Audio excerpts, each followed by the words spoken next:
አደራ ምላችሁ ይሄ መልእክት ትናንትና በሰፊው ዩቲዩብ ላይ ከነ ማስረጃው የለቀኩት ወቅታዊ ብሬኪንግ ኒውስ እና አንደኛ ሊሆን ያለውን ነገር በስፋት አስቀምጬላችኋለሁ። ጊዜ ካገኛችሁ ዩቲዩብ ላይ ገብታችሁ ሙሉን አዳምጡት።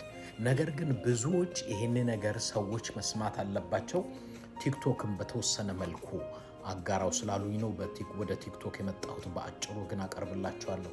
ኢትዮጵያ ለምትኖሩ ኢትዮጵያ ዘመድ ወዳጅ ጓደኛም ላላችሁ በሙሉ ሼር ብታደርጉት መረጃውን ቢሰሙት ይጠቅሙታል፣ ራሳቸውንም ቤተሰባቸውንም ያድኑበታል። አንደኛ ኢትዮጵያ ውስጥ ምን እየተፈጠረ ነው ያለው? ሰሞኑን እየሰማችሁ ነው አይደለ? በየትኛውም ክልል ሰዎች ሲገደሉ፣ ለምሳሌ በቅርቡ ጉራጌ ክልል 3 ሰዎች አማራ ፋኖ ናቸው ምናምን ብለው ሲገሏቸው፣ ወደ ለሚ መናኸሪያ ውስጥ ገብተው የተገደሉ ወጣቶች ምን ሆኑ አልመሰላችሁ? አገሪቱ ላይ ያለው ይሄ የሴኪሪቲ አፓራትሱ ዋናው ትልቁ መከላከያው ክራክ እያደረገ ነው፣ እየፈራረሰ እና ሰዎች ሞተው ገዳዩ አይታወቅም፣ የሚጠይቅም የለም። እንደዚህ አይነት ነገር ኦልሞስት በየክልሎች ላይ እየተስፋፋ ነው። አሁን የቀረችው ወደ መሀል ከተማም እየመጣ ያለ ነገር ነው። ነገር ግን ማድረግ የሚገባችሁን ይሄ ለምን እንደሆነ እንዲህ አይነት ነገሮች እየመጡ ነው፣ እናንተ ምን ማድረግ አለባችሁ የሚለውን በአጭሩ ላስይዛችሁ። በመጀመሪያ አገሪቱን የሚጠብቀው መከላከያ ሰራዊት እሱ ራሱ እየተፈረካከሰ ነው፣ እየተለያየ ነው። አንደኛ መከላከያ ሰራዊት ውስጥ ያሉ የኦሮሞ አዛዦች ጀነራሎችና የአማራ አዛዥ ጀነራሎች በሙሉ ተለያይተዋል፣ ባለመስማማት ተከፋፍለዋል ውስጥ። ሁለተኛ ወደ ታች ስትወርዱ ወታደሩ የተለያየ ስብሰባ አድርገው ነበር። ወታደሩን ሰብስበው ወታደሩ አንድ ጥያቄ አነሳ። አብይ አህመድ ወደ ስልጣን ከመጣ 8 ዓመት ጀምሮ እየተዋጋን ነው። አንዴ አማራ ክልል፣ አንዴ ትግራይ ክልል፣ አንዴ ኦሮሞ እየተንከራተትን ነው። ምንድነው ምክንያቱ? ለምንድን ነው አብይ አህመድ ከመጣ ጀምሮ ጦርነት በየቦታው እኛ የምንንከራተተው? እየሞትን ነው፣ እየተሰቃየን ነው። ብንጎዳም ጉዳታችንን የሚያውቅ የለም። አንደኛ የምንዋጋው እርስ በርስ ነው፣ አላማውም አልገባንም በሚል ስብሰባው ተበጥብጧል። እነሱን የሰበሰቧቸው ጀነራሎች ከወታደሩ ጋር ባለመስማማት ወታደሩ ለምን እንደምንዋጋ እርስ በርስ ማናውቅም የሚል እና ወታደሩ ዝሏል፣ ደክሟል። ከዚህ በኋላ የሚዋጋበትም አቅም አጥተናል ብለዋል። እና አገሪቷን ይዞ ያለው ይሄ የመከላከያው ሴኪሪቲ አፓራተስ ክራክ እያደረገ እየፈራረሰ ነው ያለው። ታጣቂው ደግሞ እየበዛ ነው። አንዳንዱ ታጣቂ በዓላማ ነው፣ አንዳንዱ ታጣቂ ዓላማው ምን እንደሆነ አይታወቅም። በደቡብ ብትሄድ፣ በሰሜን፣ በምዕራብ፣ በምስራቅ በሁሉም በኩል ታጣቂው እየበዛ ነው። አገሪቷን ህዝቡን በሰላም ወጥቶ እንዲገባ የሚያድነው አካል የለም። በለሚ እንዳያችሁት ነው። መናኸሪያው ላይ አይታችኋል። ወጣቶች ተዘርግተው ማን የገደላቸው? የሚገላቸው የሚሞቱትም ጠያቂ የላቸው።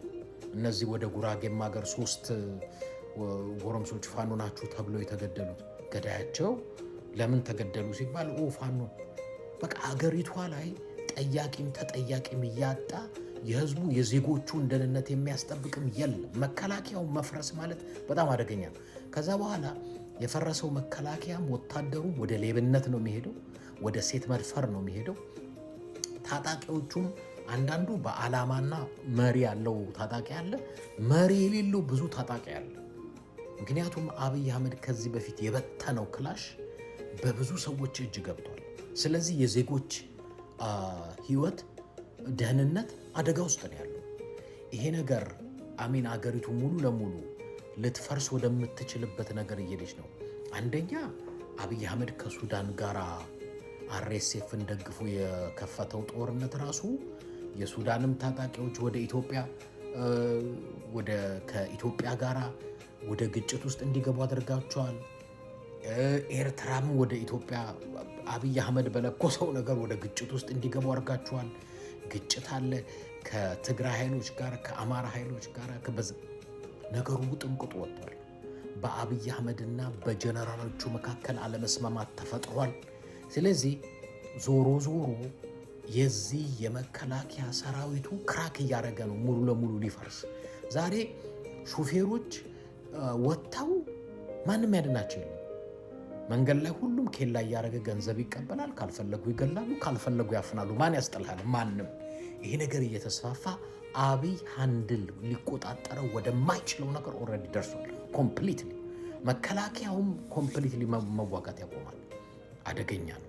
የውጭ ኃይሎች አሉ፣ የውስጡ ነገር አለ። ማን ነው አሁን ይህንን የሚያድነው? የሚታወቅ ነገር። ሌላው ሌብነቱን ይሁት እንዳለ ራሱ የብልጽግና ጉዳዩ የሚመለከታቸው ያወጣቱን ሪፖርት ካያችሁ ታይቶ የማይታወቅ ኢትዮጵያ ውስጥ ያለው የብልጽግና ኃላፊ የመንግስት ኃላፊ በሙሉ ዘረፋ ውስጥ ገብቷል። ተስፋ ቆርጧል። ሁሉም ዘርፎ ሊሸሽ ነው። ዱባይ ቤት ያልገዛ የሆነች ነገር ኮሽሽትን ለማምለጥ ያልተዘጋጀ የለም።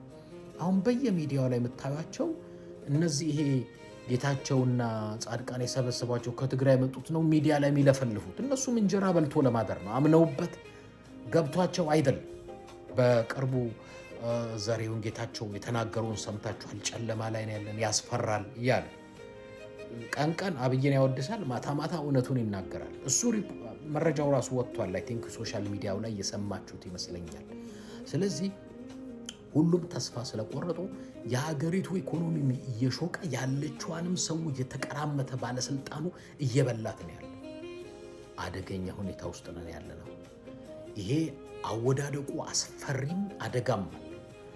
ከዛ በኋላ ሚሊተሪው አንድ ክራክ አድርጎ ሲበታተን ወታደሩም ከዛ በኋላ ደህንነቱም እሱም የራሱን ህይወት ለማዳን ነው፣ ወደ ዘረፋ ውስጥ ነው፣ ያገኘውን ይዞ ለማምለጥ ነው።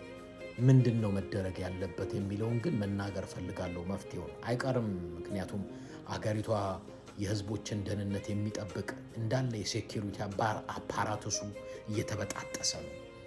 ግን እኔ ኮሚኒቲያችሁን አካባቢያችሁን መጠበቅ የአገሪቱ ሀብት የአብይ አህመድ ሀብት አይደለም።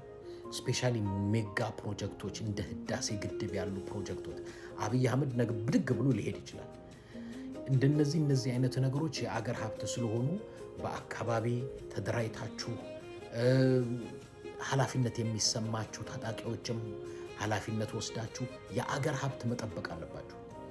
የአገር ሀብት እንዳይጎዳ የውጭ ታጣቂዎችም በግርግሩ ገብተው አንዳች ነገር እንዳያደርጉ እንደ ህዳሴ ግድብ ያለ ማናቸው የህዝብ ፕሮጀክት መዋቅሮች በሙሉ ህብረተሰቡ በራሱ ተደራጅቶ መጠበቅ አለበት። በራሱ ተደራጅቶ አካባቢውን መጠበቅ መቻል አለበት። ምክንያቱም እንደዚህ አይነት ነገር ሲፈጠር ሴቶች ሊደፈሩ፣ ሲቪላን ሊገደሉ ይችላሉ፣ ሀብት ንብረት ሊዘረፍ ይችላል። ስለዚህ እያንዳንዱ ህብረተሰብ በየክልሉ ላይ ያለ ተደራጅቶ ሰላሙን መጠበቅ፣ የመንግስት ይሄ የህዝብ ሀብትና ንብረት የሆኑትን ማስጠበቅ አለበት። ለዚህ መዘጋጀት መቻል አለባችሁ እና አንድም የምናገርበት ትልቁ ነገር አገሪቷ ላይ የመጣ ያለውን ነገር ስላየሁት መረጃም ስለደረሰን በስፋትም ይህንን ጉዳይ ያየነው ስላለ ሁላችሁም እያወቃችሁት ስላለ ለጥንቃቄ ያክል እንዲረዳ ነው በስፋትም ዩቲዩብ ላይም የተናገርኩበት ትልቁ ምክንያቴ ለዛ። ሁላችንም ኃላፊነት አለብን። አገሩ የአብይ አይደለም። አብይ ጥሎ ይሄዳል። ከዚህ በኋላ ኢትዮጵያን ወደፊት አራምዶ የማያራምዳት አገር እንደሆነ አውቆታል። አንደኛ ኢኮኖሚው የለም፣ ላሽቋል። ያለውንም ሁሉም እየዘረፈው ነው ያለው።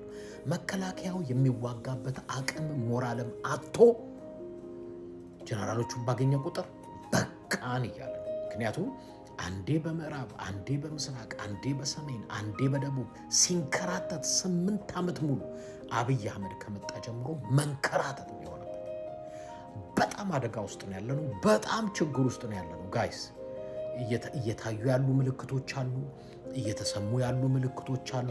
ስለዚህ ቤተሰቦቻችንን፣ ራሳችንን፣ አካባቢያችንን መጠበቅ በምንችልበት መንገዱ መደራጀት አለብን እንጂ ከዚህ በኋላ አብይ አህመድ የማናችሁንም ህይወት አይጠብቅም፣ የአገሪቷን ደህንነት አይጠብቅም፣ የዜጎችን ህይወት አይጠብቅም። በቃ አለቀ። እናንተ በምትጠብቁበት መልኩ ካልተደራጃችሁ በቃ አለቀ፣ አልቋል። ብዙ ነገር ደንዴ አብይም ነገ ዛሬ እንዴት ያመልጣል ነው የእሱ አጫፋሪዎች ምን እንደሚሆኑ የሚታይ ጉዳይ ይሆናል።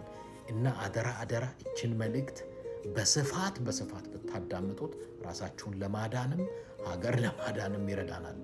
በአብይ ከዚህ በኋላ ተስፋ ያልቆረጠ ማንም ሰው እንደሌለ እርግጠኛ ነኝ እና አደራ ይህንን መልእክት ሼር እያደረጋችሁ ሁሉም ሰው ያድምጠው ፕሊዝ።